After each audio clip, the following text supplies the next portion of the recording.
تحیاتی رفقای گل بازرگانی ویژن. آقا سلام.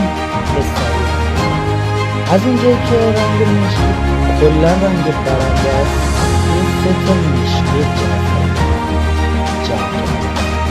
خزان کیمیای 2299، خزانی که کلا زد بازار DSP رو نابود کرد. این از این.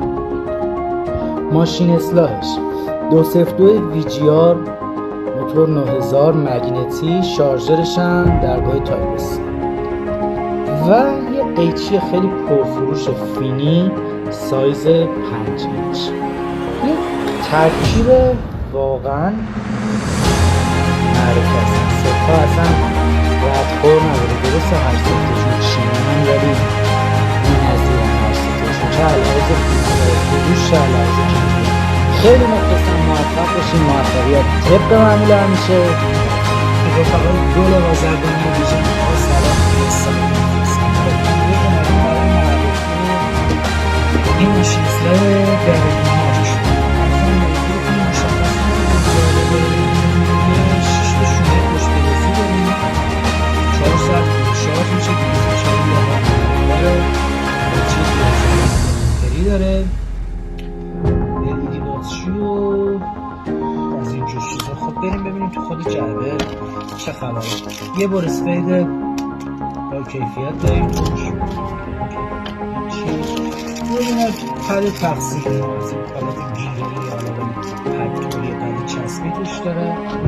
شونه هاش پشت فلزیه، شونه واله و خود ماشین.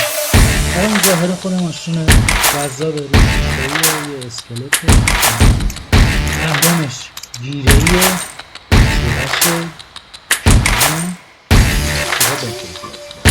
سرعت موتورش هم 7000 RPM.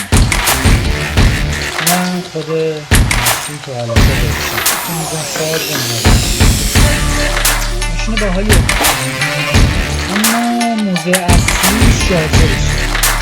ببین آقا پد غروی اینو شما میزنید توی خود برق. البته مستقیم شارژر به خود میزنید توی برق، میزنید قشنگ روی میزه ماشین اینجوری قرار میدید با یه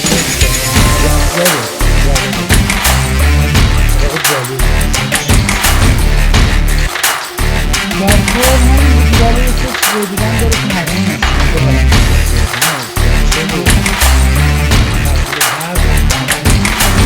اصل کاریش که به ظاهر ماشین رو شارژ هست.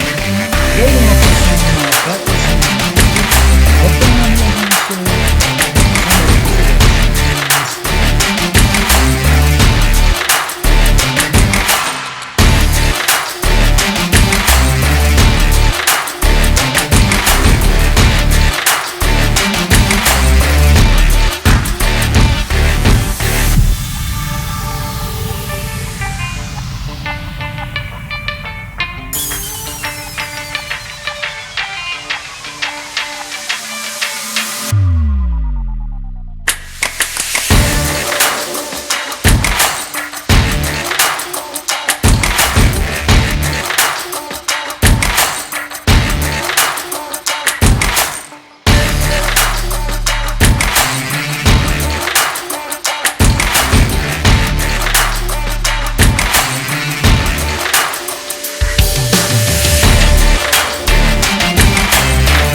شارژر دوم که مستقیم با باتری وصل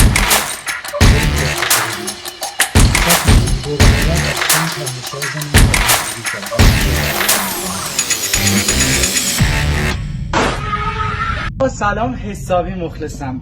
آقا کیفای استادکار براتون آوردیم، یه سری کار خفن. حالا طرحاش خیلی زیاده، من یه چند تا طرح کلاسیکش رو بهتون نشون میدم. خیلی هم کار شیک و باحال بعد حسابی جادار هم هست. ببین قشنگ جای قیچی و شونه و 3 شوهر توش جا میشه، ماشین اصلاح توش جا میشه، یه دونه از این بنده گوشی داره، کیفیتش هم خیلی بالاست، طبع شیک هم داره، نزدیک 10 تا طرح داره. خیلی مخلصم، موفق باشین. موفقیتم طبق معمول همیشه متخصصش خودتون. سلام، حسابی مخلصم. امروز برای معرفی محصول جدید بازرگانی ویژن، ماشین اصلاح ویژن پلاس. FBI open up!